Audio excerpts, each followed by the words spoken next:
ಸಮಯದಲ್ಲಿ ನಾವು ವಾಕ್ಯದ ಕಡೆಗೆ ಹೋಗೋಣ. ಇಲ್ಲಿ ಕೀರ್ತನೆಯಲ್ಲಿ ನಾವು ಕೀರ್ತನೆಗಾರನ ಈ ಒಂದು 21ನೆಯ ಕೀರ್ತನೆಯನ್ನು ಓದಿಕೊಂಡಿದ್ದೇವೆ. 21ನೇ ಕೀರ್ತನೆಯಲ್ಲಿ, ಓ ಕರ್ತನೇ, ನಿನ್ನ ಬಲದಲ್ಲಿ ಅರಸನು ಸಂತೋಷ ಪಡುವನು, ನಿನ್ನ ರಕ್ಷಣೆಯಲ್ಲಿ ಎಷ್ಟೋ ಅಧಿಕವಾಗಿ ಉಲ್ಲಾಸ ಪಡುವನು ಎಂಬುದಾಗಿ ದೇವರ ವಾಕ್ಯವು ಹೇಳಲ್ಪಟ್ಟಿದೆ. ಇದು ದಾವೀದನ ಕೀರ್ತನೆ. ದಾವೀದನು ಇಸ್ರಾಯೇಲ್ಯರ ಅರಸನು. ಈಗ ಇರುವ ರೀತಿಯಾದ ಅಧಿಕಾರಿಗಳಲ್ಲ, ಅಧ್ಯಕ್ಷರುಗಳಲ್ಲ. ಇಸ್ರಾಯೇಲಿಗೆ ಅರಸನು ಎಂದು ಹೇಳುವಾಗ ರಾಜರುಗಳ ಕಾಲದಲ್ಲಿ ಅವರುಗಳು ಇಷ್ಟ ಬಂದ ಹಾಗೆ ದೇಶವನ್ನು ಆಳ್ವಿಕೆ ಮಾಡುತ್ತಾ, ದರ್ಬಾರುಗಳನ್ನು ಮಾಡುತ್ತಾ, ಔತಣಗಳನ್ನು ಮಾಡುತ್ತಾ ಉಲ್ಲಾಸ ಪಡುವ ಕಾಲ. ಅಂತಹ ಕಾಲದಲ್ಲಿ ದಾವೀದನು ಹೇಳುತ್ತಾನೆ, ನಿನ್ನ ಬಲದಲ್ಲಿ ಅರಸನು ಸಂತೋಷ ಪಡು.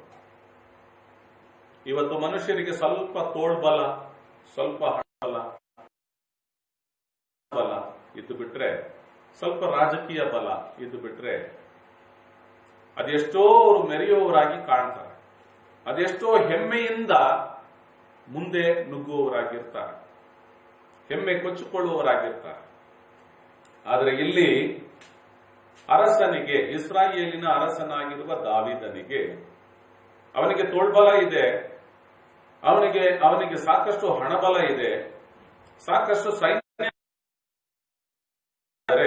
ಅವನು ಅದರಲ್ಲಿ ಸಂತೋಷ ಪಡೋದಿಲ್ಲ, ಕರ್ತನ ಬಲದಲ್ಲಿ ಸಂತೋಷ ಪಡುತ್ತಾನೆ ಎಂಬುದಾಗಿ ದೇವರ ವಾಕ್ಯ ಹೇಳುತ್ತೆ. ನನ್ನನ್ನು ಕೇಳಿಸಿಕೊಳ್ಳುತ್ತಿರುವ ಪ್ರಿಯ ಸಹೋದರ ಸಹೋದರಿಯೇ, ಇನ್ನು ನೀವಾಗಲಿ ನಾನಾಗಲಿ ನಮ್ಮ ತೋಳ್ಬಲದಲ್ಲಿ ನಾವು ಸಂತೋಷ ಪಡುವುದಾದ್ರೆ ಅದು ಒಂದಲ್ಲ ಒಂದು ದಿವಸ ಕುಗ್ಗಿ ಹೋಗ್ತದೆ.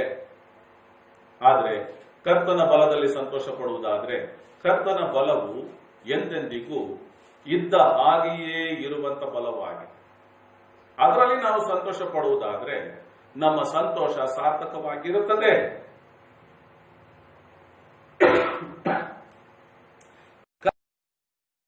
ಶ್ರೇಷ್ಠತೆಯನ್ನು ಕಂಡುಕೊಂಡಿದ್ದಾನೆ ಈ ದಾವೀದ ಅರಸನು.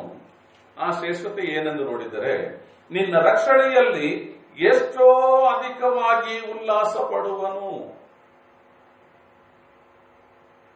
ದಾವೀದನು ಕಂಡುಕೊಂಡಿದ್ದಾನೆ, ಕರ್ತನ ಬಲ ದಾವೀದನನ್ನು ಪಾಪದ ಬಂಧನದಿಂದ ಬಿಡಿಸುವ, ಅಂದ್ರೆ ರಕ್ಷಣೆಯನ್ನು ತರುವ ಬಲ ಎಂಬುದನ್ನು ಅವನು ತಿಳ್ಕೊಂಡಿದ್ದಾನೆ. ಹೇಳುತ್ತಾನೆ, ನಿನ್ನ ರಕ್ಷಣೆಯಲ್ಲಿ ಎಷ್ಟೋ ಅಧಿಕವಾಗಿ ನಿನ್ನ ಬಲದಲ್ಲಿ ಸಂತೋಷ ಪಡುತ್ತೇನೆ, ನೀನು ಕೊಟ್ಟಿರುವ ರಕ್ಷಣೆಯಲ್ಲಿ ಇನ್ನು ಎಷ್ಟೋ ಅಧಿಕವಾಗಿ ನಾನು ಉಲ್ಲಾಸಗೊಳ್ಳುತ್ತೇನೆ ಎಂಬುದಾಗಿ ದಾವೀದನು ಹೇಳಿದರು. ಪ್ರಿಯ ಸಹೋದರ ಸಹೋದರಿಯರೇ, ರಕ್ಷಣೆ ಹೊಂದಿರುವ ನೀವುಗಳು, ರಕ್ಷಣೆ ಹೊಂದಿರುವ ನಾನು, ಆತನು ಕೊಟ್ಟಿರುವ ರಕ್ಷಣೆಯಲ್ಲಿ ಅದೆಷ್ಟೋ ನಾವು ಉಲ್ಲಾಸ ಪಡತಕ್ಕದ್ದಾಗಿ. ಲೋಕದಲ್ಲಿ ನಮಗೆ ಏನಾದರೂ ಇಲ್ಲದಿರಬಹುದು, ಕೊರತೆಗಳಿರಬಹುದು, ಕಷ್ಟಗಳಿರಬಹುದು, ಕಾರ್ಪಣ್ಯಗಳಿರಬಹುದು, ಬಲಹೀನತೆಗಳಿರಬಹುದು. ಆದರೆ ಕರ್ತನಾದ ಯೇಸು ಕ್ರಿಸ್ತನು ಕೊಟ್ಟ ರಕ್ಷಣೆ ಇದೆಯಲ್ಲ, ಅದು ನಮ್ಮನ್ನು ಈ ಲೋಕದ ಜಂಜಾಟಗಳು, ಈ ಲೋಕದ ಪಿಡುಗುಗಳು, ಈ ಲೋಕದ ಬಾಧೆಗಳಿಂದ ನಮ್ಮನ್ನು ಪರಲೋಕ ಎಂಬ ಸ್ಥಳಕ್ಕೆ ಹೋಗುವಾಗ ಇವುಗಳು ಯಾವುದು ನಮ್ಮನ್ನು ಹಿಡಿದುಕೊಂಡಿರಲಾರವು. ಇವುಗಳೊಳಗಿನಿಂದ ನಮ್ಮನ್ನು ಬಿಡಿಸುವಂತದ್ದೇ ದೇವರು ನಮಗೆ ಕೊಟ್ಟಿರುವ ರಕ್ಷಣೆಯಾಗಿದೆ. ಆದ್ದರಿಂದ ಅರಸನು ಅದರ ಮಹತ್ವವನ್ನು ಕಂಡುಕೊಂಡಿದ್ದಾನೆ. ಆದ್ದರಿಂದ ಅವನು ಹೇಳುತ್ತಾನೆ, ನಿನ್ನ ರಕ್ಷಣೆಯಲ್ಲಿ ಅರಸನು ಎಷ್ಟೋ ಅಧಿಕವಾಗಿ ಉಲ್ಲಾಸ ಪಡುವನು ಎಂಬುದಾಗಿ ಹೇಳುತ್ತಾ ಇದ್ದಾನೆ. ಈ ಅರಸನು ಯಾರ ಮೇಲೆ ಭರವಸವಿಟ್ಟಿದ್ದಾನೆ? 7ನೇ ವಚನ ಹೇಳ್ತಿದೆ ನೋಡಿ, ಅರಸನು ಕರ್ತನಲ್ಲಿ ಭರವಸವಿಡುತ್ತಾನೆ, ಮಹೋನ್ನತನ ಕೃಪೆಯಿಂದ ಅವನು ಕದಲದೆ ಇರುವನು. ಅರಸನು ಕರ್ತನ ಮೇಲೆ ಭರವಸವಿಟ್ಟಿದ್ದ. ಇವತ್ತು ಅಧಿಕಾರಿಗಳು, ಲೋಕದ ಹೆಚ್ಚುವರಿಯಾದ ವಿದ್ಯಾವಂತರುಗಳು, ಕೆಲವರಿಗೆ ವಿದ್ಯೆ ಇಲ್ಲ ಅಂತ ಹೇಳಿದ್ರು ಕೂಡ ಅವರಿಗೇನಿದೆಯೋ ಅದರಲ್ಲಿಯೇ ಭರವಸವಿಟ್ಟುಕೊಂಡು ಏನು ಇಲ್ಲದಿದ್ರೂ ಸರಿ, ಇದ್ದವರು ಇರುವಂತದರಲ್ಲಿಯೂ ಇಲ್ಲದವರು ಇಲ್ಲದಿರುವಂತದರಲ್ಲಿಯೂ ಭರವಸವಿಟ್ಟುಕೊಂಡಿರ್ತಾರೆ. ಆದರೆ ಅರಸನು ಕರ್ತನ ಮೇಲೆ ಭರವಸವಿಟ್ಟಿದ್ದ. ತನ್ನ ನಂಬಿಕೆ, ತನ್ನ ಭರವಸೆ, ತನ್ನ ನಿರೀಕ್ಷೆ ಯಾರ ಮೇಲಿದೆ ಅಂದ್ರೆ ಕರ್ತನಲ್ಲಿ ಇಟ್ಟುಕೊಂಡಿದ್ದ. ಪ್ರಿಯ ಸಹೋದರರೇ, ಸಹೋದರಿಯರೇ, ಮಹೋನ್ನತ 7ನೇ ವಚನದ 2ನೇ ಭಾಗ ಕರುಣೆ ಅಂತಿರ್ಬೇಕಲ್ಲ.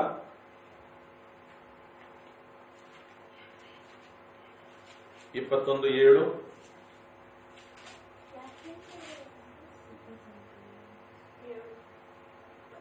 ಓದಿ. ಅರಸನು ಕರ್ತನಲ್ಲಿ ಭರವಸವಿಡುತ್ತಾನೆ, ಮಹೋನ್ನತನ ಕೃಪೆಯಿಂದ ಅವರನ್ನು ಕದಲದೆ ಇರುವನು. ಮಹೋನ್ನತನ ಕೃಪೆಯಿಂದ ಅವನು ಕದಲದೆ ಇರುವನು. ಏನೇ ಬಂದರೂ ಕದಲದೆ, ಅಲುಗಾಡದೆ, ಗಲಿಬಿಲಿಗೊಳ್ಳದೆ, ಚಂಚಲನಾಗದೆ, ಭಯಪಡದೆ ಅವನು ಸ್ಥಿರನಾಗಿರುತ್ತಾನೆಂಬುದಾಗಿ ದೇವರ ವಾಕ್ಯ. ಹೇಗೆ ಎಂದು ನೋಡುವಾಗ ಮಹೋನ್ನತನ ಕೃಪೆ ಇರುವುದರಿಂದ. ಕೆಲವಾರು ಜನಗಳು ಹೇಳುತ್ತಾರೆ, ಹೊಸ ಒಡಂಬಡಿಕೆಯ ಕಾಲ ಅದು ಕೃಪೆಯ ಕಾಲ, ಹಳೆ ಒಡಂಬಡಿಕೆ ಎಂಬುದರಲ್ಲಿ ಕೃಪೆ ಇಲ್ಲ, ಅದು ನ್ಯಾಯ ಪ್ರಮಾಣಗಳ ಕಾಲ, ಅಲ್ಲಿ ರಕ್ಷಣೆ ಇಲ್ಲ. ಅನೇಕ ಬೋಧನೆಗಳು ಎದ್ದೇಳುತ್ತಲಿವೆ. ನವನಾಗರಿಕತೆಯಲ್ಲಿ ನವ ವಿಧವಾದಂಥ ಬೋಧನೆಗಳು ಎದ್ದೇಳುತ್ತಲಿವೆ. ಆದರೆ ದೇವರ ವಾಕ್ಯವು ಹೇಳುತ್ತದೆ, ಅರಸನು ಕರ್ತನಲ್ಲಿ ಭರವಸವಿಡುತ್ತಾನೆ, ಮಹೋನ್ನತನ ಕೃಪೆಯಿಂದ ಅವನು ಕದಲದೆ ಇರುವನು. ಕೃಪೆಯನ್ನು ಅನುಭವಿಸಿದ್ದಾನೆ ದಾವೀದನು. ಕದಲದೆ ಇರುವಂತಹ ಆ ಇರುವಿಕೆಯನ್ನು ಅವನು ಅನುಭವಿಸಿದ್ದಾನೆ, ರಕ್ಷಣೆಯನ್ನು ಅನುಭವಿಸಿದ್ದಾನೆ. ಈ ಅರಸನು ರಕ್ಷಣೆಯನ್ನು ಅನುಭವಿಸಿದ್ದಾನೆ. ಆ ರಕ್ಷಣೆಯಲ್ಲಿ ಎಷ್ಟೋ ಅಧಿಕವಾಗಿ ಉಲ್ಲಾಸ ಪಟ್ಟಿದ್ದಾನೆ. ಪ್ರಿಯ ಸಹೋದರ ಸಹೋದರಿಯರೇ, ನಮ್ಮ ಉಲ್ಲಾಸ ಯಾವುದರಲ್ಲಿದೆ? ನಮ್ಮ ಭರವಸೆ ಯಾರ ಮೇಲಿದೆ?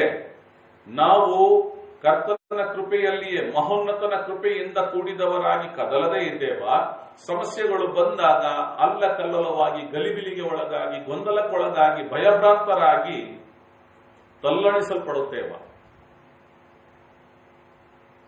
ಅರಸನ್, ದೇಶಕ್ಕೆ ಅರಸನ್,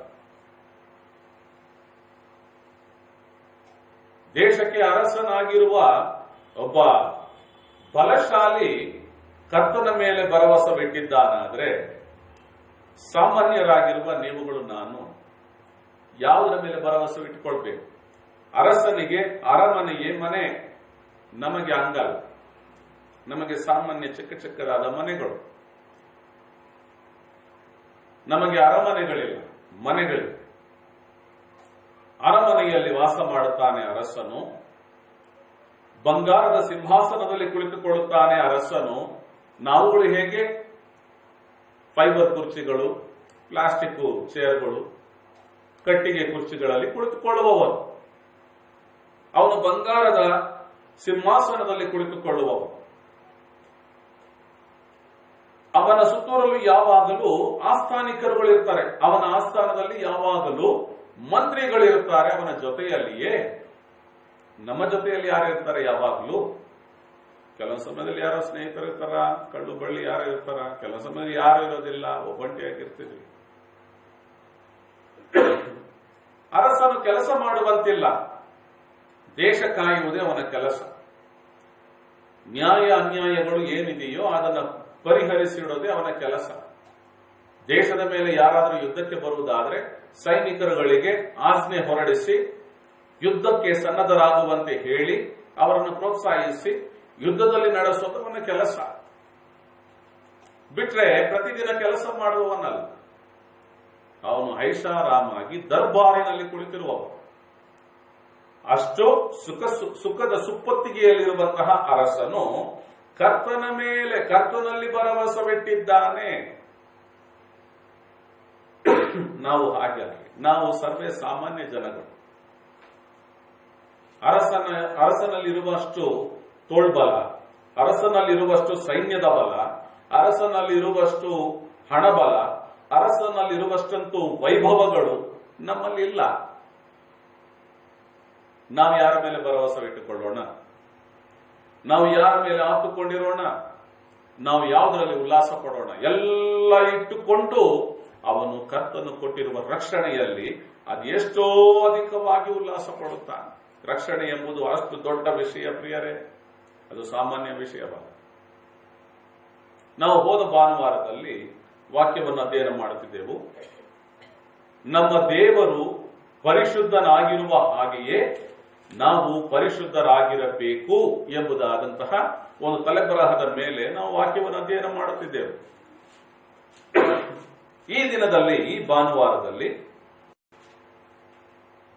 ನಾವು ಪರಿಶುದ್ಧರಾಗಿ ಇರಬೇಕು ಎಂಬುದಾಗಿ ಹೋದ ವಾರ ನೋಡಿದ್ದೇವೆ. ಪರಿಶುದ್ಧರಾಗಿ ಇರಬೇಕಂದ್ರೆ ಹೇಗೆ ಪರಿಶುದ್ಧ ಜೀವನ ನಡೆಸಬೇಕು ಎಂಬುದನ್ನು ನಾವು ವಾಕ್ಯದಲ್ಲಿ ಅಧ್ಯಯನ ಮಾಡಿಕೊಳ್ಳೋಣ. ಇವತ್ತಿನ ವಾಕ್ಯದ ಶಿರೋನಾಮೆ ಪರಿಶುದ್ಧ ಜೀವನ. ನಮ್ಮ ದೇವರು ಪರಿಶುದ್ಧನಾಗಿದ್ದಾನೆ, ನಾವು ಪರಿಶುದ್ಧರಾಗಿರಬೇಕು. ಪರಿಶುದ್ಧರಾಗಿರ್ಬೇಕಂದ್ರೆ ಹೇಗೆ ಹೇಳ್ಕೊಳ್ಳೋದಾ? ಪರಿಶುದ್ಧ ಜೀವನ ನಡೆಸಬೇಕು. ಆ ಪರಿಶುದ್ಧ ಜೀವನವನ್ನು ಹೇಗೆ ನಡೆಸಲಿಕ್ಕೆ ಸಾಧ್ಯ ಎಂಬುದರ ಕುರಿತಾಗಿ ನಾವು ವಾಕ್ಯವನ್ನು ಅಧ್ಯಯನ ಮಾಡಿಕೊಳ್ಳೋಣ ಪ್ರಿಯರೇ.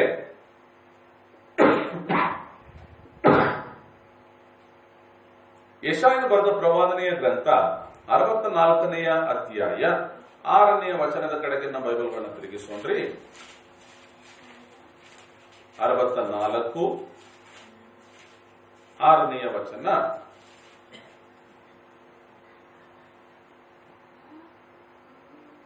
ಓದ್ರಿ.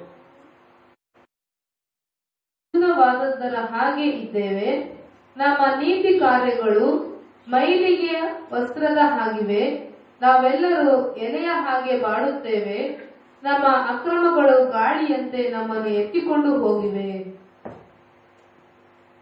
ಪ್ರಿಯ ಸಹೋದರ ಸಹೋದರಿಯರೇ, ದೇವರ ವಾಕ್ಯದಲ್ಲಿ ಹೀಗೆ ಹೇಳಲ್ಪಟ್ಟಿದೆ, ನಾವೆಲ್ಲರೂ ಅಶುದ್ಧವಾದದ್ದರ ಹಾಗೆ ಇದ್ದೇವೆ, ನಮ್ಮ ನೀತಿ ಕಾರ್ಯಗಳು ಮೈಲಿಗೆ ವಸ್ತ್ರದ ಹಾಗಿವೆ.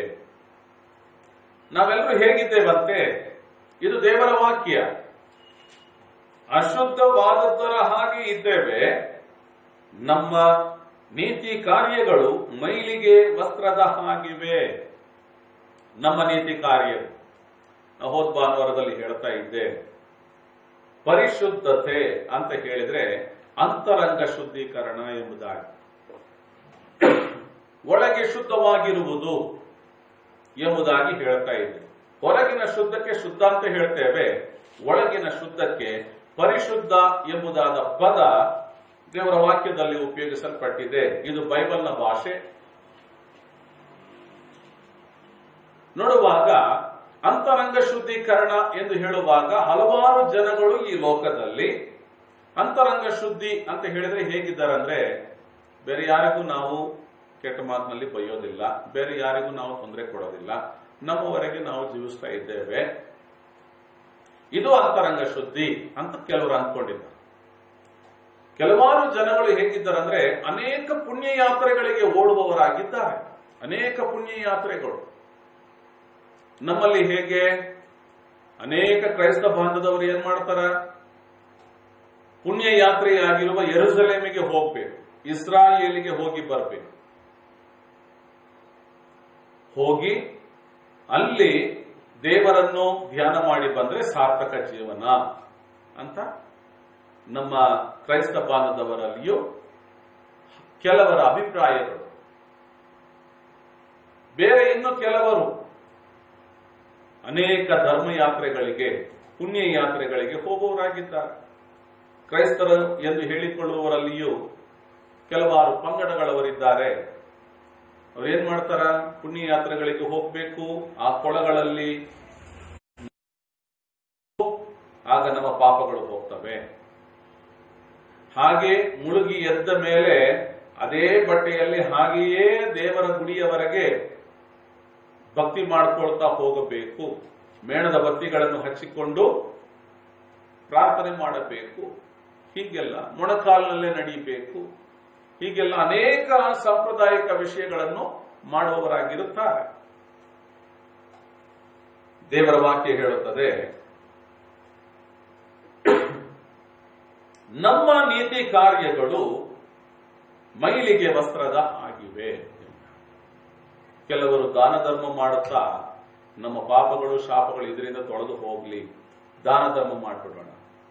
ಕೆಲವರು ಯಾತ್ರೆಗಳಿಗೆ ಹೋಗೋಣ, ಕೆಲವರು ಗುಡಿಗಳಿಗೆ ಗೋಪುರಗಳಿಗೆ ಹಣ ವೆಚ್ಚ ಮಾಡೋಣ, ದೇವಸ್ಥಾನಗಳಲ್ಲಿ ಹೆಚ್ಚುವರಿಯಾದ ಕಾಣಿಕೆಗಳನ್ನು ತೆಗೆದುಕೊಂಡು ಹೋಗಿ ಅರ್ಪಿಸಿ ಬಿಡೋಣ, ಚಿನ್ನದ ಕಿರೀಟ ಮಾಡೋಣ, ಬೆಳ್ಳಿಯ ಕಿರೀಟ ಮಾಡೋಣ. ಹೀಗೆ ಹಲವಾರು ರೀತಿಯಲ್ಲಿ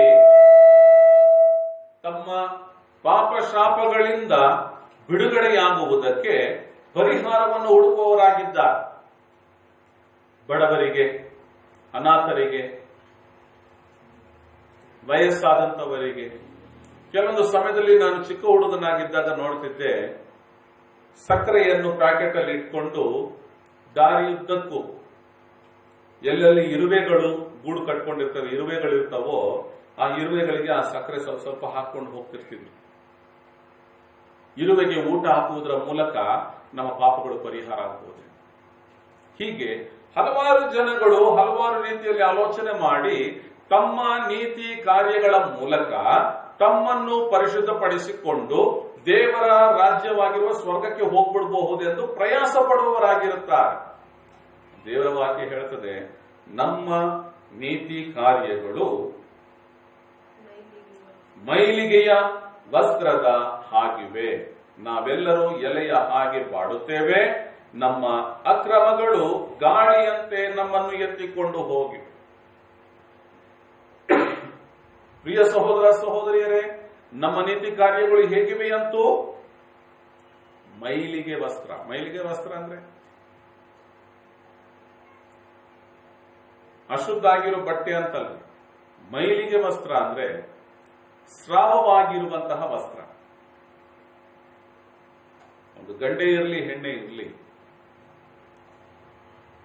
ಮನುಷ್ಯನಿಗೆ ಮೈಯ ಒಳಗೆ ದೊಡ್ಡ ಕಾಯಿಲೆಗಳಾದ್ರೆ, ಅದರಿಂದ ಸ್ರಾವಗಳು ಆಗುವುದಾದ್ರೆ, ರಕ್ತಸ್ರಾವ ಎಂದು ಆಗುವುದಾದ್ರೆ, ಅಂತಹ ಬಟ್ಟೆಗಳನ್ನು ಆ ಮೈಲಿಗೆ ಅಂದ್ರೆ ಆ ಒಂದು ಸ್ರಾವಗಳನ್ನು ಒರೆಸಿರುವ ಬಟ್ಟೆಗಳು ಮೈಲಿಗೆ ಎಂಬುದಾಗಿ ಹೇಳುತ್ತಾರೆ. ನೋಡಿ, ನಮ್ಮ ನೀತಿ ಕಾರ್ಯಗಳು ಏನಾಗಿವೆ ಅಂತೂ ನಾವಾಗಿ ನೆನೆಸಿ ಮಾಡ್ತೀವಿ ನೋಡ್ರಿ. ಒಳ್ಳೆ ಕೃತ್ಯಗಳು ಅವುಗಳು ಇರ್ತವಂತೂ ಅಂತಹ ಹೊಲಸು ಬಟ್ಟೆಯ ಹಾಗೆ ಇರುತ್ತದೆ ಎಂಬುದಾಗಿ ದೇವರ ವಾಕ್ಯ ಹೇಳುತ್ತದೆ. ಹಾಗಾದ್ರೆ ನಾವು ಒಳ್ಳೇದು ಮಾಡಬಾರ್ದಾ? ಮಾಡಬೇಕು. ಕಾರ್ಯಗಳು ಮೈಲಿಗೆ ವಸ್ತ್ರದ ಹಾಗಿಲ್ಲದೆ ನಮ್ಮ ಒಳ್ಳೆಯ ಕಾರ್ಯಗಳು ದೇವರಿಗೆ ಮೆಚ್ಚುಗೆಯಾಗಬೇಕಾದರೆ ಮೊದಲಿಗೆ ನಾವು ರಕ್ಷಣೆ ಹೊಂದಬೇಕು. ನಾವು ಈ ಎಲ್ಲಾ ಕೆಲಸಗಳಿಗಿಂತ ಮೊದಲು ನಾವು ದೇವರನ್ನು ಮೆಚ್ಚಿಸುವವರಾಗಬೇಕು. ದೇವರ ಮುಂದೆ ನಮ್ಮನ್ನು ಶರಣಾಗತ ಮಾಡಿಕೊಳ್ಬೇಕು. ನಮ್ಮನ್ನು ಸೃಷ್ಟಿ ಮಾಡಿದ ದೇವರನ್ನು ತಿಳ್ಕೊಳ್ಬೇಕು. ನಮ್ಮನ್ನು ಸೃಷ್ಟಿ ಮಾಡಿದ ಪಾಪಗಳನ್ನೆಲ್ಲ ಅರಿಕೆ ಮಾಡಬೇಕು, ಬಿಟ್ಟು ಬಿಡಬೇಕು. ಪರಿಶುದ್ಧ ಜೀವನ ಮಾಡುವುದಕ್ಕೆ ಮೊದಲಿಗೆ ನಮ್ಮ ದೇವರು ಹೇಗೆ ಪರಿಶುದ್ಧನಾಗಿದ್ದಾನೋ ಹಾಗೆ ನಾವು ಪರಿಶುದ್ಧರಾಗಬೇಕಲ್ಲ. ನಾವು ನೋಡ್ಕೊಳ್ಳೋಣ. ಯೋಹಾನ್ ಬರೆದ ಮೊದಲನೆಯ ಪತ್ರಿಕೆ 1ನೇ ಅಧ್ಯಾಯದ 5ನೇ ವಚನದ ಕಡೆಗೆ ನಮ್ಮ ಬೈಬಲ್ನ ತಿರುಗಿಸೋಣ್ರಿ. ಯೋಹಾನನು ಬರೆದ ಮೊದಲನೆಯ ಪತ್ರಿಕೆ 1ನೇ ಅಧ್ಯಾಯ 5ನೇ ವಚನ. ನಾವು ಆತನಿಂದ ಕೇಳಿ ನಿಮಗೆ ತಿಳಿಸುವ ಸುವಾರ್ತೆ ಯಾವುದೆಂದರೆ, ದೇವರು ಬೆಳಕಾಗಿದ್ದಾನೆ, ಆತನಲ್ಲಿ ಎಷ್ಟು ಮಾತ್ರವೂ ಕತ್ತಲೆ ಇಲ್ಲ ಎಂಬುದೇ. ನಾವು ಆತನಿಂದ ಕೇಳಿ ನಿಮಗೆ ತಿಳಿಸುವ ವಾರ್ತೆ ಯಾವುದೆಂದರೆ, ದೇವರು ಬೆಳಕಾಗಿದ್ದಾನೆ, ಆತನಲ್ಲಿ ಎಷ್ಟು ಮಾತ್ರವೂ ಕತ್ತಲೆ ಇಲ್ಲ ಎಂಬುದೇ. ದೇವರು ಬೆಳಕಾಗಿದ್ದಾನೆ. ಬೆಳಕು ಯಾವುದಕ್ಕೆ ಗುರುತಾಗಿದೆ? ಪರಿಶುದ್ಧತೆಗೆ ಗುರುತಾಗಿದೆ. ಕತ್ತಲು ಯಾವುದಕ್ಕೆ ಗುರುತಾಗಿದೆ? ಪಾಪಕ್ಕೆ ಗುರುತಾಗಿದೆ. ನಮ್ಮ ದೇವರು ಬೆಳಕಾಗಿದ್ದಾನೆ, ಆತನಲ್ಲಿ ಎಷ್ಟು ಮಾತ್ರವೂ ಕತ್ತಲೆ ಇಲ್ಲವೇ ಇಲ್ಲ. ಹಾಗೆ ನಾವುಗಳು ಬೆಳಕಿನ ಮಕ್ಕಳಾಗಿ ಮಾರ್ಪಡಬೇಕಾಗಿದೆ. ನಾವು ನಮ್ಮನ್ನು ಕರ್ತನ ಬಳಿಗೆ ಒಪ್ಪಿಸಿಕೊಟ್ಟು, ಕರ್ತನೇ ನೀವು ಬೆಳಕಾಗಿದ್ದೀರಲ್ಲ, ನಿಮ್ಮ ಬೆಳಕು ನಮ್ಮಲ್ಲಿ ಪ್ರಕಾಶಿಸಲಿ ಎಂಬುದಾಗಿ ನಾವು ಕರ್ತನ ಬಳಿಗೆ ಬೇಡಿಕೊಳ್ಳತಕ್ಕದ್ದಾಗಿ. ಆತನಲ್ಲಿ ಎಷ್ಟು ಮಾತ್ರವೂ ಕತ್ತಲೆ ಇಲ್ಲ ಪ್ರಿಯರೇ, ಆತನಲ್ಲಿ ಎಷ್ಟು ಮಾತ್ರವೂ ಪಾಪ ಇಲ್ಲ ಪ್ರಿಯರೇ, ಅಕ್ರಮಗಳಿಲ್ಲ ಪ್ರಿಯರೇ. ಆತನಲ್ಲಿ ಎಷ್ಟು ಮಾತ್ರವೂ ಕತ್ತಲಿಲ್ಲದ ಪರಿಪೂರ್ಣ ಪರಿಶುದ್ಧನಾಗಿದ್ದಾನೆ. ಹೀಗಿರುವಲ್ಲಿ ನಾವು ಮತ್ತೊಂದು ವಾಕ್ಯವನ್ನು ಓದಿಕೊಳ್ಳೋಣ. ನಾವು ಕಳೆದ ವಾರದಲ್ಲಿ ಓದಿದಂತಹ ವಾಕ್ಯವೇ ಪೇತ್ರನು ಬರೆದ ಮೊದಲನೆಯ ಪತ್ರಿಕೆ 1ನೇ ಅಧ್ಯಾಯದ 16ನೇ ವಚನದ ಕಡೆಗೆ ನಾವು ಹೋಗೋಣ. ಪೇತ್ರನು ಬರೆದ ಮೊದಲನೆಯ ಪತ್ರಿಕೆ 1ನೇ ಅಧ್ಯಾಯ 16ನೆಯ ವಚನ.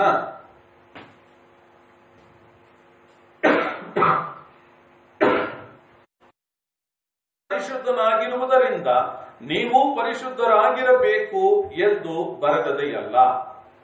ಇದು ಎಲ್ಲಿ ಬರೆಯಲ್ಪಟ್ಟಿರುವ ವಾಕ್ಯ ಎಂದು ನೋಡುವುದಾದ್ರೆ, ಇದು ಹೊಸ ಒಡಂಬಡಿಕೆಯ ವಾಕ್ಯ ಭಾಗ.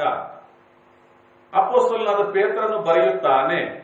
ಅವನು ಬರೆಯುವಾಗ ಹೇಳುತ್ತಾನೆ, ಬರೆದದೆಯಲ್ಲ ಎಂಬುದಾಗಿ ಹೇಳುತ್ತಾನೆ. ಇದು ಎಲ್ಲಿ ಬರೆಯಲ್ಪಟ್ಟಿದೆ? ಮೊದಲು ಯಾಜಕಕಾಂಡ ಪುಸ್ತಕದಲ್ಲಿ ಈ ವಾಕ್ಯವನ್ನು ನಾವು ನೋಡ್ಕೊಳ್ತೇವೆ. ಯಾಜಕಕಾಂಡ ಪುಸ್ತಕ 19ನೇ ಅಧ್ಯಾಯದ 2ನೇ ವಚನದಲ್ಲಿ ಹಾಗೆ ಬರೆಯಲ್ಪಟ್ಟಿದೆ, ಆತನು ಪರಿಶುದ್ಧನಾಗಿರುವ ಹಾಗೆ ನಾವು ಪರಿಶುದ್ಧರಾಗಿರಬೇಕು. ಪ್ರಿಯ ಸಹೋದರ ಸಹೋದರಿಯರೇ, ಪರಿಶುದ್ಧಾತ್ಮನ ಸಹಾಯವಿಲ್ಲದೆ ನಾವು ಪರಿಶುದ್ಧವಾಗಿ ಜೀವಿಸಲಿಕ್ಕೆ ಸಾಧ್ಯವಿಲ್ಲ. ಪರಿಶುದ್ಧಾತ್ಮನ ನಡೆಸುವಿಕೆ ಇಲ್ಲದೆ ನಾವು ಸಾಧ್ಯವಿಲ್ಲ. ಸರಿ, ಪರಿಶುದ್ಧಾತ್ಮನ ಸಹಾಯದಿಂದ ನಾವು ರಕ್ಷಣೆ ಹೊಂದಿದ್ದೇವೆ. ಅದೇ ಪರಿಶುದ್ಧಾತ್ಮನ ಸಹಾಯದಿಂದಲೇ ನಾವು ಪರಿಶುದ್ಧ ಜೀವನವನ್ನು ಜೀವಿಸಲಿಕ್ಕೆ ಸಾಧ್ಯವಾಗ್ತದೆ. ದೇವರ ಆಜ್ಞೆ ಇದೆ, ನಾವು ನಡೆಯಬೇಕಾಗಿದೆ, ನಾವು ಪರಿಶುದ್ಧ ಜೀವನ ಮಾಡಬೇಕಾಗಿದೆ. ದೇವರು ಹೇಳಿದ್ದಾರೆ ಹೀಗೆ ಇರಬೇಕು. ಹೇಳಿ ಆದ ಮೇಲೆ ನಾವು ಹಾಗೆ ಇರಬೇಕಾದರೆ ಪರಿಶುದ್ಧಾತ್ಮನ ಸಹಾಯ ನಮಗೆ ಖಂಡಿತವಾಗಿ ಬೇಕಾಗಿದೆ. ಮುಂದೆ ವಾಕ್ಯದ ಕಡೆಗೆ ಹೋಗೊಂಡ್ರೆ ಎಫೆಸದವರಿಗೆ ಬರೆದ ಪತ್ರಿಕೆ 1ನೇ ಅಧ್ಯಾಯ 3ನೇ ವಚನದ ಕಡೆಗೆ ನಮ್ಮ ಬೈಬಲ್ನ ತಿರುಗಿಸೋಣ. ಎಫೆಸದವರಿಗೆ ಬರೆದ ಪತ್ರಿಕೆ 1ನೇ ಅಧ್ಯಾಯ 3ನೇ ವಚನ. ನಮ್ಮ ಕರ್ತನಾದ ಯೇಸು ಕ್ರಿಸ್ತನ ದೇವರು ತಂದೆಯೂ ಆಗಿರುವ ಆತನಿಗೆ ಸ್ತೋತ್ರ. ಆತನು ಪರಲೋಕದಲ್ಲಿನ ಸಕಲ ಆತ್ಮೀಯ ಆಶೀರ್ವಾದಗಳನ್ನು ನಮಗೆ ಕ್ರಿಸ್ತನಲ್ಲಿ ಅನುಗ್ರಹಿಸಿದ್ದಾನೆ. ದೇವರ ವಾಕ್ಯವು ಹೇಳುತ್ತದೆ, ನಮ್ಮ ಕರ್ತನಾದ ಯೇಸು ಕ್ರಿಸ್ತನ ದೇವರು ತಂದೆಯೂ ಆಗಿರುವ ಆತನಿಗೆ ಸ್ತೋತ್ರ. ಆತನು ಪರಲೋಕದಲ್ಲಿನ ಸಕಲ ಆತ್ಮೀಕ ಆಶೀರ್ವಾದಗಳನ್ನು ನಮಗೆ ಕ್ರಿಸ್ತನಲ್ಲಿ ಅನುಗ್ರಹಿಸಿದ್ದಾನೆ. ಪ್ರಿಯ ಸಹೋದರರೇ, ಸಹೋದರಿಯರೇ, ಕ್ರಿಸ್ತನಲ್ಲಿ ತಂದೆಯಾದ ದೇವರು ಯಾವ ಆಶೀರ್ವಾದಗಳನ್ನು ಅನುಗ್ರಹ ಮಾಡಿದ್ದಾನಂದ್ರೆ, ಪರಲೋಕದಲ್ಲಿನ ಸಕಲ ಆತ್ಮಿಕ ಆಶೀರ್ವಾದಗಳು ಎಂಬುದಾಗಿ ದೇವರ ವಾಕ್ಯವು ಹೇಳುತ್ತಾ ಇದೆ. ನಾವೆಲ್ಲ ಸಹಜವಾಗಿ ಭೂಮಿಯ ಆಶೀರ್ವಾದಗಳನ್ನು ಎದುರು ನೋಡುತ್ತಿರ್ತೇವೆ. ನಮಗೆಲ್ಲರಿಗೂ ಸಹಜವಾದ ಆಲೋಚನೆ ಗೊತ್ತೇ, ನಾವು ಚೆನ್ನಾಗಿರ್ಬೇಕು, ನಮಗೆ ದೈನಂದಿನ ಊಟ ಉಪಚಾರಗಳು ನಮಗೆ ಸಿಗಬೇಕು, ಒಳ್ಳೆಯ ಬಟ್ಟೆ ಇರಬೇಕು, ಪಾಕೆಟ್ಗೆ ಒಳ್ಳೆ ಹಣ ಇರಬೇಕು, ನಮಗೆ ವಾಸ ಮಾಡೋದಕ್ಕೆ ಒಳ್ಳೆ ಮನೆ ಇರಬೇಕು, ನಮಗೆ ಓಡಾಡುವುದಕ್ಕೆ ಒಳ್ಳೆ ವಾಹನ ಇರಬೇಕು. ಮತ್ತೆ ನಮ್ಮ ಕುಟುಂಬಗಳಲ್ಲಿ ಮಕ್ಕಳುಗಳಿರೋದಾದ್ರೆ ಅವರು ಚೆನ್ನಾಗಿ ಓದಬೇಕು, ಅವರು ಪಾಸ್ ಆಗಬೇಕು, ಅವರು ಡಿಗ್ರಿಗಳನ್ನು ಮಾಡಬೇಕು, ಅವರುಗಳು ಒಳ್ಳೊಳ್ಳೆ ಕೆಲಸಗಳಲ್ಲಿ ಸೇರ್ಕೊಳ್ಬೇಕು. ಮತ್ತೆ ಅವರಿಗೆ ಒಳ್ಳೊಳ್ಳೆ ಹೆಣ್ಣು ಮಕ್ಕಳನ್ನು ನೋಡಿ ಅಥವಾ ಹೆಣ್ಣು ಮಕ್ಕಳಿರುವವರು ಗಂಡು ಮಕ್ಕಳನ್ನು ನೋಡಿ ಮದುವೆ ಮಾಡಿಡಬೇಕು. ಮನುಷ್ಯರ ಸಹಜವಾದ ಆಲೋಚನೆ ಹೇಗಿರ್ತದೆ ಅಂದ್ರೆ, ಲೋಕದ ಆಶೀರ್ವಾದಗಳ ಮೇಲೆಯೇ, ಲೋಕದ ಲಾಭದ ಮೇಲೆಯೇ ಹಾಕಿಕೊಂಡಿರ್ತದೆ. ಸಹಜವಾಗಿ ಹಲವಾರು ಜನಗಳು ಪುಣ್ಯ ಯಾತ್ರೆಗಳಿಗೆ ಹೋಗಿ ಪೂಜಾ ಪುನಸ್ಕಾರಗಳನ್ನು, ಆರಾಧನೆಗಳನ್ನು, ಪವಿತ್ರ ಸ್ಥಳಗಳಿಗೆ ಹೋಗಿ ತಮ್ಮನ್ನು ಪವಿತ್ರ ಸ್ಥಳಗಳಲ್ಲಿ ತಮ್ಮನ್ನು ಸಮರ್ಪಿಸಿ ಅವರುಗಳು ಮಾಡುವ ಪ್ರಾರ್ಥನೆಗಳಲ್ಲಿಯೂ ಏನಿರ್ತದಂದ್ರೆ, ನಮ್ಮನ್ನು ಚೆನ್ನಾಗಿಡು ದೇವರೇ, ನಮ್ಮ ಕುಟುಂಬವನ್ನು ಚೆನ್ನಾಗಿಡ್ರಿ. ಚೆನ್ನಾಗಿಡ್ರಿ ಅಂದ್ರೆ ಅದರ ಅರ್ಥ ಏನ್ರಿ? ಮನುಷ್ಯರು ಎದುರು ನೋಡುವ ಅರ್ಥ ನಮಗೆ ಒಳ್ಳೆ ಹಣಕಾಸು, ಒಳ್ಳೆ ವ್ಯಾಪಾರ, ಒಳ್ಳೆ ಸಂಪಾದನೆ, ಒಳ್ಳೆ ಸಂತೋಷ, ಸಮಾಧಾನವಾದ ಜೀವನ, ಇದನ್ನೇ ಎದುರು ನೋಡುತ್ತಾ ಇರುತ್ತಾ. ಆದರೆ ದೇವರ ವಾಕ್ಯದಲ್ಲಿ ಹೇಳ್ತದೆ ನೋಡಿ, ದೇವರು ಅಂದ್ರೆ ತಂದೆಯಾದ ದೇವರು ನಮಗೆ ಏನನ್ನು ಕೊಟ್ಟಿದ್ದಾನೆ? ಆತನು ಪರಲೋಕದಲ್ಲಿನ ಸಕಲ ಆತ್ಮಿಕ ಆಶೀರ್ವಾದಗಳನ್ನು ನಮಗೆ ಕ್ರಿಸ್ತನಲ್ಲಿ ಅನುಗ್ರಹಿಸಿದ್ದಾನೆ. ಅದರಲ್ಲಿ ಮೊದಲನೆಯ ಪರಲೋಕದ ಆಶೀರ್ವಾದ ಯಾವುದಂದ್ರೆ ಅದುವೇ ರಕ್ಷಣೆ. ರಕ್ಷಣೆಗಿಂತ ಮೊದಲು ಒಂದು ಆಶೀರ್ವಾದ ಪರಲೋಕದ ಆಶೀರ್ವಾದವಾಗಿರಲಿಕ್ಕೆ ಸಾಧ್ಯವಿಲ್ಲ. ಕರ್ತನಾದ ಯೇಸು ಕ್ರಿಸ್ತನ ಈ ಲೋಕದಲ್ಲಿ ಮನುಷ್ಯನಾಗಿ ಅವತರಿಸಿ ಶರೀರಧಾರಿಯಾಗಿ ಈ ಲೋಕದಲ್ಲಿ ಜೀವಿಸಲಿಕ್ಕೆ ಕಾರಣವೇನ್ರಿ? ಪಾಪಿಗಳನ್ನು ಬಿಡಿಸಿ ರಕ್ಷಿಸುವುದಕ್ಕಾಗಿ ದೇವರು ಮನುಷ್ಯ ರೂಪವನ್ನು ತಾಳಿದನು. ಪಾಪದಲ್ಲಿ ತೊಳಲಿ ಬಳಲಾಡುತ್ತಿರುವಂತಹ ಮನುಷ್ಯರನ್ನು ಆ ಪಾಪದ ಬಂಧನದಿಂದ ಬಿಡಿಸಿ ರಕ್ಷಿಸುವುದಕ್ಕಾಗಿ ಈ ಲೋಕದಲ್ಲಿ ಯೇಸು ಕ್ರಿಸ್ತನು ಬಂದನು. ಹೀಗಿರುವಲ್ಲಿ ಪ್ರಿಯ ಸಹೋದರ ಸಹೋದರಿಯರೇ, ಯೇಸು ಕ್ರಿಸ್ತನು ಈ ಲೋಕದಲ್ಲಿ ಬರುವುದಕ್ಕೆ ಪ್ರಪ್ರಥಮ ಉದ್ದೇಶವೇನೆಂದರೆ ಮಾನವ ಕೋಟಿಗೆ ರಕ್ಷಣೆ ಕೊಡುವುದೇ. ಹಾಗಿರುವಲ್ಲಿ ಪರಲೋಕದ ಸಕಲ ಆಶೀರ್ವಾದಗಳಲ್ಲಿ ಪ್ರಮುಖ ಆಶೀರ್ವಾದ ಯಾವುದಂದ್ರೆ, ಕರ್ತನಾದ ಯೇಸು ಕ್ರಿಸ್ತನು ಮಾನವ ಕೋಟಿಗೆ ತನ್ನ ಪ್ರಾಣವನ್ನು ಕಲ್ವರಿ ಶಿಲುಬೆಯಲ್ಲಿ ತ್ಯಾಗ ಮಾಡಿ ಆತನು ಅನುಗ್ರಹಿಸಿದ ರಕ್ಷಣೆಯ. ಹೀಗಿರುವಲ್ಲಿ ರಕ್ಷಣೆ ಹೊಂದದೆ ಒಬ್ಬನು ತನ್ನ ನೀತಿ ಕೃತ್ಯಗಳಿಂದ ಶುದ್ಧನಾಗಿ ಪರಿಶುದ್ಧನಾಗಿರಲಿಕ್ಕೆ ಸಾಧ್ಯವಿಲ್ಲ.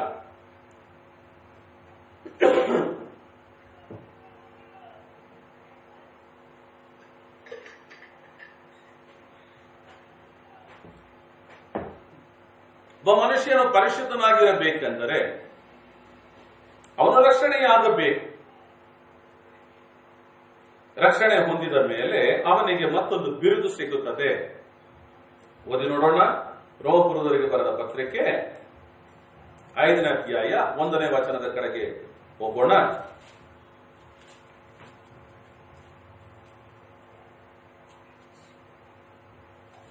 ಹೀಗಿರಲಾಗಿ ನಾವು ನಂಬಿಕೆಯಿಂದ ನೀತಿವಂತರಾದ ಕಾರಣ ನಮ್ಮ ಕರ್ತನಾದ ಯೇಸು ಕ್ರಿಸ್ತನ ಮೂಲಕ ನಮಗೆ ದೇವರೊಂದಿಗೆ ಸಮಾಧಾನ ಉಂಟಾಗಿದೆ. ಆಮೆನ್. ಹೀಗಿರಲಾಗಿ ನಾವು ನಂಬಿಕೆಯಿಂದ ನೀತಿವಂತರಾದ ಕಾರಣ ರಕ್ಷಣೆ ಹೊಂದಿದ ಪ್ರತಿಯೊಬ್ಬರಿಗೆ ದೇವರು ನೀತಿವಂತನೆಂಬ ಬಿರುದನ್ನು ಕೊಡುತ್ತಾನೆ. ಯಾವುದರಿಂದ ಅದು ಸಿಗುತ್ತದೆ? ನಂಬುವುದರ ಮೂಲಕ ಸಿಗುತ್ತದೆ. ನಂಬುವುದರಿಂದಲೇ ಕೃಪೆಯ ಮೂಲಕ ರಕ್ಷಣೆ ಸಿಗುತ್ತದೆ. ಆ ನಂಬಿಕೆಯಿಂದಲೇ ನಮಗೆ ನೀತಿವಂತರೆಂಬ ಬಿರುದು ಕೂಡ ಸಿಗುತ್ತದೆ. ಹೀಗಿರುವಲ್ಲಿ ನೀತಿವಂತರಾದ ಕಾರಣ ನಮ್ಮ ಕರ್ತನಾದ ಯೇಸು ಕ್ರಿಸ್ತನ ಮೂಲಕ ನಮಗೆ ದೇವರೊಂದಿಗೆ ಸಮಾಧಾನ ಉಂಟಾಗಿದೆ. ದೇವರೊಂದಿಗೆ ಸಮಾಧಾನವಾಗಿದ್ದೀರಾ? ನಮಗೆ ದೇವರೊಂದಿಗೆ ಸಮಾಧಾನ ಇಲ್ಲ ಅಂತ ಹೇಳಿದ್ರೆ ಅಲ್ಲಿ ಏನೋ ಸಮಸ್ಯೆ ಇದೆ ಅಂತ. ದೇವರೊಂದಿಗೆ ಮಾತನಾಡಲಿಕ್ಕೆ ನಮಗೆ ಇಷ್ಟ ಆಗೋದಿಲ್ಲ ಅಂದ್ರೆ ಅಲ್ಲಿ ಏನೋ ಸಮಸ್ಯೆ ಇದೆ ಅಂತ. ದೇವರ ಬಳಿಯಲ್ಲಿ ಪ್ರಾರ್ಥನೆ ಮಾಡುವುದಕ್ಕೆ ನಮ್ಮ ಮನಸ್ಸು ಯಾವಾಗಲೂ ಸಿದ್ಧವಾಗಿರ್ತದೆ. ಹೌದಾದ್ರೆ ದೇವರಿಗೂ ನಮಗೂ ಮಧ್ಯದಲ್ಲಿ ಯಾವುದೋ ಸಮಸ್ಯೆ ಇಲ್ಲ, ನಮ್ಮ ಮಾತುಗಾರಿಕೆ ಚೆನ್ನಾಗಿದೆ ಎಂಬುದರ ಅರ್ಥ. ಈ ವಾಕ್ಯ ಏನಿದೆಯಲ್ಲ, ಇದು ರಕ್ಷಣೆ ಹೊಂದಿರುವ ಮನುಷ್ಯರಿಗೆ ಒಂದು ಸಾಕ್ಷಿಯ ಒಂದು ಅನುಭವ ಇದು. ಈ ವಾಕ್ಯ ಹೇಳ್ತದೆ ನೋಡಿ, ಯೇಸು ಕ್ರಿಸ್ತನ ಮೂಲಕ ನಮಗೆ ದೇವರೊಂದಿಗೆ ಸಮಾಧಾನ ಉಂಟಾಯಿತು. ಯಾವಾಗ? ನಂಬಿಕೆಯಿಂದ ನೀತಿವಂತರಾದ ಕಾರಣ ನಮಗೆ ದೇವರೊಂದಿಗೆ ಸಮಾಧಾನ ಉಂಟಾಗಿದೆ. ನಿಮ್ಮ ಮನಸ್ಸಿನಲ್ಲಿ ಸಮಾಧಾನ ಇದ್ದರೆ ಯೇಸು ಕ್ರಿಸ್ತನು ಹೇಳಿದರು, ಕಷ್ಟಪಟ್ಟು ಭಾರ ಹೊತ್ತವರು ನೀವೆಲ್ಲರೂ ನನ್ನ ಬಳಿಗೆ ಬನ್ನಿ, ನಾನು ನಿಮಗೆ ವಿಶ್ರಾಂತಿಯನ್ನು ಕೊಡುತ್ತೇನೆ. ಆತನು ಈ ಲೋಕವನ್ನು ಬಿಟ್ಟು ಹೋಗುವಾಗ ಆತನು ಹೇಳಿದ, ನನ್ನ ಸಮಾಧಾನವನ್ನೇ ನಿಮಗೆ ಬಿಟ್ಟು ಹೋಗುತ್ತೇನೆ. ಲೋಕ ಕೊಡುವ ರೀತಿಯಾದ ಸಮಾಧಾನವಲ್ಲ, ನನ್ನ ಸಮಾಧಾನ. ಲೋಕ ಕೊಡುವ ಸಮಾಧಾನ ತಾತ್ಕಾಲಿಕವಾದ, ನನ್ನ ಸಮಾಧಾನ ಎಂದು ಆತನು ಹೇಳುವಾಗ ಆತನ ಸಮಾಧಾನ ಶಾಶ್ವತವಾದ ಸಮಾಧಾನ, ಎಂದೆಂದಿಗೂ ಇರುವಂತ ಸಮಾಧಾನ. ನನ್ನ ಸಮಾಧಾನವನ್ನು ನಿಮಗೆ ಬಿಟ್ಟು ಹೋಗುತ್ತೇನೆಂದು ಹೇಳಿದ. ಆ ಸಮಾಧಾನ ಇದೆಯಾ? ನೀತಿವಂತರಾಗಿದ್ದೇವಾ? ನೀತಿವಂತರಾಗಿದ್ದರೆ ಆಮೇಲೆ ನಾವು ಮಾಡುವ ಒಳ್ಳೆಯ ಕೃತ್ಯಗಳು ಏನಿವೆಯೋ ಅವುಗಳಿಂದ ನಮ್ಮ ನೀತಿವಂತರನ್ನಾಗಿ ಮಾಡಿದ ತಂದೆಗೆ ಮಹಿಮೆಯಾಗ್ತದೆ. ನೀತಿವಂತರಾಗದೆ, ರಕ್ಷಣೆ ಹೊಂದದೆ ನಾವು ಮಾಡುವ ನೀತಿಯ ಕೃತ್ಯಗಳು, ಒಳ್ಳೆ ಕೃತ್ಯಗಳು, ಇವುಗಳೆಲ್ಲವೂ ಏನಾಗಿರ್ತವೆ? ಮೈಲಿಗೆ ಬಟ್ಟೆಯ ಹಾಗೆ ಇರುತ್ತವೆ. ಅವುಗಳು ಲೆಕ್ಕಕ್ಕೆ ಬರೋದಿಲ್ಲ. ದೇವರ ಮುಂದೆ ಲೆಕ್ಕಕ್ಕೆ ಬರೋದಿಲ್ಲ, ಮನುಷ್ಯರ ಮುಂದೆ ಲೆಕ್ಕಕ್ಕೆ ಇರುತ್ತದೆ. ದೇವರ ಮುಂದೆ ಲೆಕ್ಕಕ್ಕೆ ಬರಬೇಕಾದ್ರೆ ಆ ಮನುಷ್ಯನು ಮೊದಲಿಗೆ ದೇವರೊಂದಿಗೆ ಸಮಾಧಾನವಾಗಿರಬೇಕು, ದೇವರನ್ನು ನಂಬುವ ನಂಬಿಕೆಯಲ್ಲಿ ಸರಿ ಇರಬೇಕು, ದೇವರ ಬಳಿಯಲ್ಲಿ ತನ್ನನ್ನು ತಗ್ಗಿಸಿಕೊಂಡು ಅವನು ಪಾಪ ಕ್ಷಮಾಪಣೆಯನ್ನು ಹೊಂದಿಕೊಂಡಿರಬೇಕು. ಆಗ ದೇವರು ಮೆಚ್ಚಿಕೊಳ್ಳುತ್ತಾನೆ. ಅದರ ನಂತರದಲ್ಲಿ ಆ ಮನುಷ್ಯನು ಮಾಡುವ ನೀತಿಯ ಕೃತ್ಯಗಳು, ಒಳ್ಳೆಯ ಕೃತ್ಯಗಳು ಏನಿವೆಯೋ ಅವುಗಳೆಲ್ಲವೂ ದೇವರ ಲೆಕ್ಕದಲ್ಲಿ ಇರುತ್ತವೆ. ಅದಕ್ಕೆ ತಕ್ಕ ಪ್ರತಿಫಲವೂ ಸಿಗುತ್ತದೆ. ಓದಿ ನೋಡೋಡ್ರಿ, ಪೇತ್ರನು ಬರೆದ ಮೊದಲನೆಯ ಪತ್ರಿಕೆ 1ನೇ ಅಧ್ಯಾಯ 14ನೇ ವಚನವನ್ನು ನೋಡೋಣ್ರಿ. ನೀವು ಮುಂಚೆ ಅಜ್ಞಾನಿಗಳಾಗಿದ್ದಾಗ ನಿಮಗಿದ್ದ ದುರಾಶೆಗಳನ್ನು ಅನುಸರಿಸಿ ನಡೆದಂತೆ ಇನ್ನು ನಡೆಯುವವರಾಗಿರದೆ. ಅಲ್ಲಿ ವಾಕ್ಯವು ಹೇಳುತ್ತದೆ, ನೀವು ಅಜ್ಞಾನಿಗಳಾಗಿದ್ದಾಗ ಏನ್ ಮಾಡ್ತಿದ್ರು ಅವರು? ದುರಾಶೆಗಳು. ಓದ್ರಿ, ತಿರುಗಿ ಓದ್ರಿ. ಅಜ್ಞಾನಿಗಳಾಗಿದ್ದಾಗ ನಿಮಗಿದ್ದ ದುರಾಶೆಗಳನ್ನು ಅನುಸರಿಸಿ ನಡೆದಂತೆ. ನಿಮಗಿದ್ದ ದುರಾಶೆಗಳನ್ನು ಅನುಸರಿಸಿ ನಡೆಯುತ್ತಿದ್ದೀರಲ್ಲ. ಯಾವಾಗ? ಅಜ್ಞಾನಿಗಳಾಗಿದ್ದಾಗ ಎಂಬುದಾಗಿ ಪೇತ್ರನು ಅಲ್ಲಿರುವಂತಹ ಜನಗಳಿಗೆ ಹೇಳುತ್ತಲಿದ್ದಾನೆ. ಯಾವ ಜನಗಳಿಗೆ? ಸಭೆಯ ಜನಗಳಿಗೆ ಹೇಳುತ್ತಲಿದ್ದಾನೆ. ನೀವು ಅಜ್ಞಾನಿಗಳಾಗಿದ್ದಾಗ ಅಂತ ಎಂದು ಹೇಳುವಾಗ ಅವರಿಗೆ ಜ್ಞಾನವೇ ಇರಲಿಲ್ಲವಾ? ಅವರಿಗೆ ಲೌಕಿಕ ಜ್ಞಾನ ಇತ್ತು, ಆದರೆ ದೈವಿಕ ಜ್ಞಾನ ಇರಲಿಲ್ಲ. ಈ ಮೊದಲೇ ಕೆಲವಾರು ಸಮಯದಲ್ಲಿ ನಿಮಗೆ ಹೇಳುತ್ತಾ ಬಂದಿರುತ್ತೇನೆ, ಲೌಕಿಕ ಜ್ಞಾನವು ನಮ್ಮನ್ನು ಲೋಕದೆಡೆಗೆ ನಡೆಸ್ತದೆ, ನಮ್ಮನ್ನು ಲೋಕದಲ್ಲಿ ಅಭಿವೃದ್ಧಿ ಪಡಿಸ್ತದೆ. ದೈವಿಕ ಜ್ಞಾನವು ನಮ್ಮನ್ನು ಬರಿಯ ಭಕ್ತಿಯಲ್ಲಿ, ನೀತಿ ನ್ಯಾಯಗಳಲ್ಲಿ ನಮ್ಮನ್ನು ನಡೆಸ್ತದೆ. ಅದು ನಮ್ಮನ್ನು ಕೊನೆಗೆ ಪರಲೋಕಕ್ಕೆ ಕೊಂಡೊಯ್ಯುತ್ತದೆ.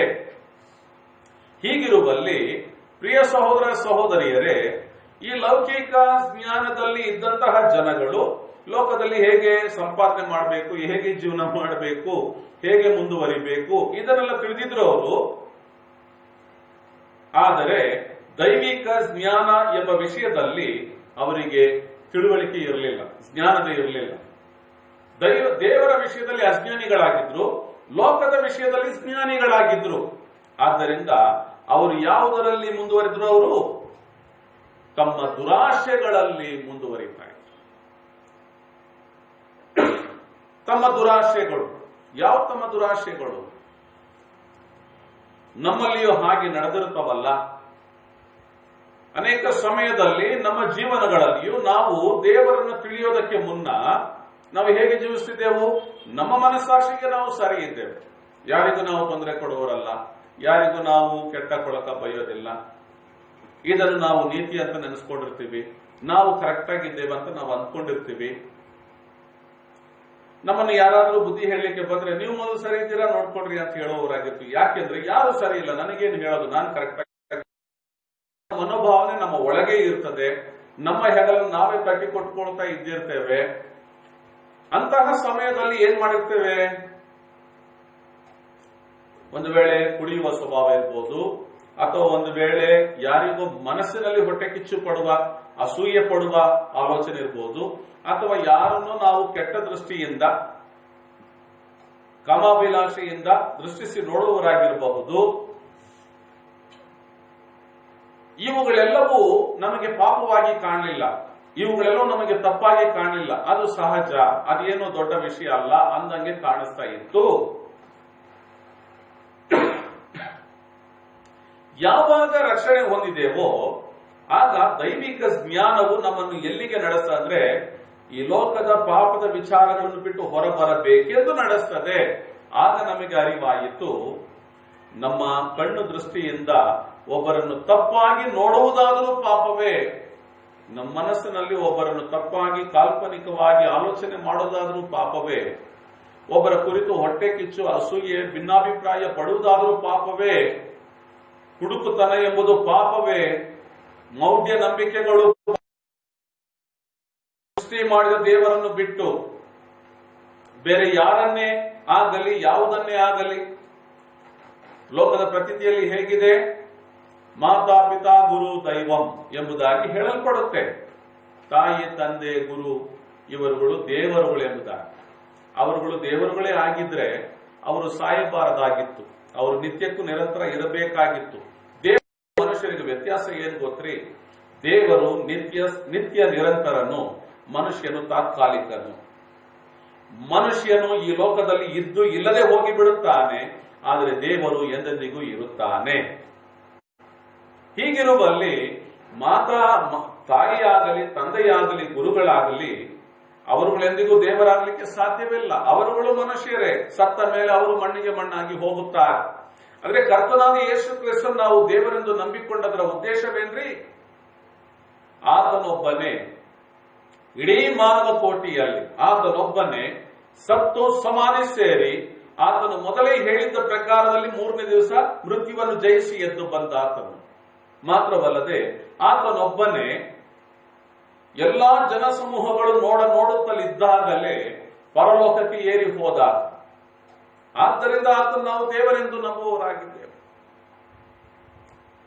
ಆತನನ್ನು ಬಿಟ್ಟು ಯಾವುದೇ ಮನುಷ್ಯರನ್ನು ಯಾವುದೇ ವಿಷಯಗಳನ್ನು ದೇವರೆಂಬುದಾಗಿ ನಾವು ಅಂದುಕೊಂಡಿದ್ದಾದರೆ ಅದು ಪಾಪ ಎಂಬುದರ ಅರಿವು ಯಾವಾಗ ಬಂತಂದ್ರೆ ದೈವಿಕ ಜ್ಞಾನದ ಒಳಗೆ ನಾವು ಪ್ರವೇಶಿಸಿದಾಗ ಬಂತು. ಹೀಗಿರುವಲ್ಲಿ ಪೇತ್ರನು ಹೇಳುತ್ತಲಿದ್ದಾನೆ, ನೀವು ಲೋಕದವರಾಗಿದ್ದಾಗ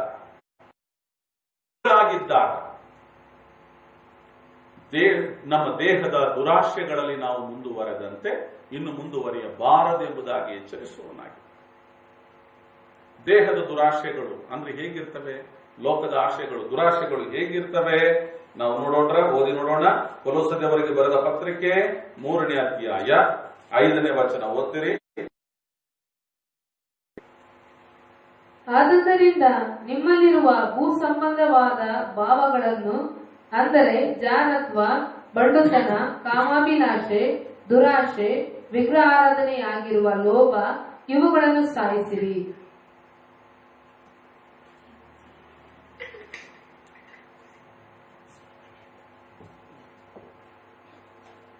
ಪ್ರಿಯ ಸಹೋದರ ಸಹೋದರಿಯರೇ, ಇಲ್ಲಿ ದೇವರ ವಾಕ್ಯವು ಹೇಳುತ್ತದೆ, ಆದ್ದರಿಂದ ನಿಮ್ಮಲ್ಲಿರುವ ಭೂ ಸಂಬಂಧವಾದ ಭಾವಗಳನ್ನು, ಅಂದರೆ ಜಾರತ್ವ, ಬಂಡುತನ, ಕಾಮಾಭಿಲಾಷೆ, ವಿಗ್ರಹಾರಾಧನೆಯಾಗಿರುವ ಲೋಭ, ಇವುಗಳನ್ನು ಸಾಯಿಸಿರಿ. ಭೂ ಸಂಬಂಧವಾದ ಭಾವನೆಗಳಂತಿವೆಲ್ಲ ಭೂ ಸಂಬಂಧವಾದ ಭಾವಗಳು. ಸರಿ, ಇನ್ನು ಮುಂದುವರೆದು ಮತ್ತೊಂದು ವಚನವನ್ನು ಓದಿ ನೋಡೋಣ. ಇನ್ನು ಹೆಚ್ಚುವರಿಯಾಗಿ ಕೊಡಲ್ಪಟ್ಟಿದ ಭೂ ಸಂಬಂಧವಾದ ದುರಾಶೆಗಳಂದ್ರೆ ಯಾವ್ದ್ಯಾವುದಂತ ಗಲಾತ್ಯದವರಿಗೆ ಬರೆದ ಪತ್ರಿಕೆ 5ನೇ ಅಧ್ಯಾಯದ ಕಡೆಗೆ ನಮ್ಮ ಬೈಬಲ್ ತಿರುಗಿಸೋಣ್ರಿ. ಗಲಾತ್ಯದವರಿಗೆ ಬರೆದ ಪತ್ರಿಕೆ 5ನೇ ಅಧ್ಯಾಯ 19ರಿಂದ 21ನೇ ವಚನದವರೆಗೆ ಓದೋಣ್ರಿ. ಶರೀರದ ಕೃತ್ಯಗಳು ಸ್ಪಷ್ಟವಾಗಿ ತೋರಿ ಬಂದಿವೆ. ಅವು ಯಾವುವೆಂದರೆ ವ್ಯಭಿಚಾರ, ಜಾರತ್ವ, ಅಶುದ್ಧತ್ವ, ಬಂಡುತನ, ವಿಗ್ರಹಾರಾಧನೆ, ಮಾಟ, ಹಗೆತನ, ಮತಭೇದ, ಹೊಟ್ಟೆಕಿಚ್ಚು, ಸಿಟ್ಟು, ಜಗಳ, ಒಳಸಂಚು, ಭಿನ್ನಾಭಿಪ್ರಾಯಗಳು, ಅಸೂಯೆಗಳು, ಕೊಲೆಗಳು, ಕುಡಿಕತನ, ದುಂದೌತನ, ಈ ಮೊದಲಾದವುಗಳೇ. ಇಂಥ ಕೃತ್ಯಗಳನ್ನು ನಡೆಸುವವರು ದೇವರ ರಾಜ್ಯಕ್ಕೆ ಬಾಧ್ಯರಾಗುವುದಿಲ್ಲವೆಂದು ನಾನು ನಿಮಗೆ ಮುಂಚೆಯೇ ಹೇಳಿದಂತೆ ಈಗಲೂ ಹೇಳುತ್ತೇನೆ. ಆಮೆನ್.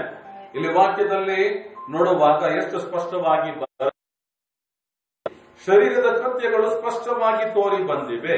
ಅವು ಯಾವುವೆಂದರೆ ವ್ಯಭಿಚಾರ, ಜಾರತ್ವ, ಅಶುದ್ಧತ್ವ, ಬಂಡುತನ, ವಿಗ್ರಹಾರಾಧನೆ, ಮಾಟ, ಹಗೆತನ, ಮತಭೇದ, ಹೊಟ್ಟೆಕಿಚ್ಚು, ಸಿಟ್ಟು, ಜಗಳ, ಒಳಸಂಚು, ಭಿನ್ನಾಭಿಪ್ರಾಯಗಳು, ಅಸೂಯೆಗಳು, ಕೊಲೆಗಳು, ಕುಡುಕುತನ, ದುಂದೌತನ, ಈ ಮೊದಲಾದವುಗಳೇ. ಇಂಥ ಕೃತ್ಯಗಳನ್ನು ನಡೆಸುವವರು ದೇವರ ರಾಜ್ಯಕ್ಕೆ ಬಾಧ್ಯರಾಗುವುದಿಲ್ಲವೆಂದು ನಾನು ನಿಮಗೆ ಮುಂಚೆ ಹೇಳಿದಂತೆ ಈಗಲೂ ಹೇಳುತ್ತೇನೆ ಎಂಬುದಾಗಿ ಪೌಲನ ಮೂಲಕವಾಗಿ ಪವಿತ್ರಾತ್ಮನು ಗಲಾತ್ಯದಲ್ಲಿದ್ದಂತಹ ಸಭೆಯ ಜನಗಳಿಗೆ ಎಚ್ಚರಿಕೆಯಾಗಿ ತಿಳಿಸುತ್ತಲಿದ್ದಾನೆ. ಪ್ರಿಯ ಸಹೋದರ ಸಹೋದರಿಯರೇ, ನಮ್ಮ ಶರೀರಗಳಲ್ಲಿ ಈ ಕೃತ್ಯಗಳನ್ನು ನಾವು ಇಟ್ಟುಕೊಂಡು ದಾನ ಧರ್ಮಗಳನ್ನು ಮಾಡುತ್ತಾ ಅಥವಾ ನೀತಿ ಕೃತ್ಯಗಳನ್ನು ಮಾಡುತ್ತಾ ನಮ್ಮನ್ನು ನಾವೇ ಚೇತನಪಡಿಸಿಕೊಳ್ಳುತ್ತಾ ಹೋಗುವುದಾದರೆ ಮುಂದೆ ಏನ್ ನಡೀತದೆ? ನಾವು ದೇವರ ರಾಜ್ಯಕ್ಕೆ ಪ್ರವೇಶಿಸಲಾರೆ. ಇಂಥ ಕೃತ್ಯಗಳನ್ನು ನಡೆಸುವವರು ದೇವರ ರಾಜ್ಯಕ್ಕೆ ಬಾಧ್ಯರಾಗುವ ನಾನು ನಿಮಗೆ ಮುಂಚೆ ಹೇಳಿದಂತೆ ಈಗಲೂ ಹೇಳುತ್ತೇನೆ, ದೇವರ ರಾಜ್ಯಕ್ಕೆ ಪ್ರವೇಶಿಸಲಾರ. ಯಾರು ಪ್ರವೇಶಿಸಲಾರರು? ಶರೀರದ ಕೃತ್ಯಗಳಲ್ಲಿ ಮುಂದೆ ಹೋಗುವಂತವರು, ವ್ಯಭಿಚಾರ ಮಾಡುವವರು, ಜಾರತ್ವ ಮಾಡುವವರು, ಬಂಡುತನ ಮಾಡುವವರು, ವಿಗ್ರಹಾರಾಧನೆ ಮಾಡುವರು. ಪ್ರಿಯ ಸಹೋದರ ಸಹೋದರಿಯೇ, ಕ್ರೈಸ್ತರೆಂದು ಹೇಳಿಕೊಳ್ಳುತ್ತಿರುವಂತಹ ನಮ್ಮಲ್ಲಿಯೂ ಅನೇಕರು ವಿಗ್ರಹಗಳನ್ನು, ಯೇಸು ಗೊಂಬೆ, ಮರಿಯಳ ಗೊಂಬೆ, ಹೀಗೆ ಅನೇಕ ವಿಧವಾದ ಗೊಂಬೆಗಳನ್ನು ಮಾಡಿಕೊಂಡು ಅದನ್ನು ಪೂಜೆ ಮಾಡುವವರಾಗಿ ಮುಂದೆ ಹೋಗ್ತಿರ್ತಾರೆ. ವಿಗ್ರಹ ಅಂತ ಹೇಳಿದ ಮೇಲೆ ಯಾವುದೋ ರೂಪವಾದರೂ ಕೂಡ ಅದು ವಿಗ್ರಹವೇ. ಇಲ್ಲಿ ದೇವರ ವಾಕ್ಯ ಹೇಳುತ್ತೆ, ವಿಗ್ರಹಾರಾಧನೆ ಕ್ರೈಸ್ತರೆಂದು ಹೇಳಿಕೊಳ್ಳುವವರಲ್ಲಿ ಅನೇಕರಲ್ಲಿ ಮಾಟ್ಯ ಮಂತ್ರಗಳೆಂಬ ವಿಷಯಗಳು ಇದ್ದೇ ಇವೆ. ಹೀಗಿರುವಲ್ಲಿ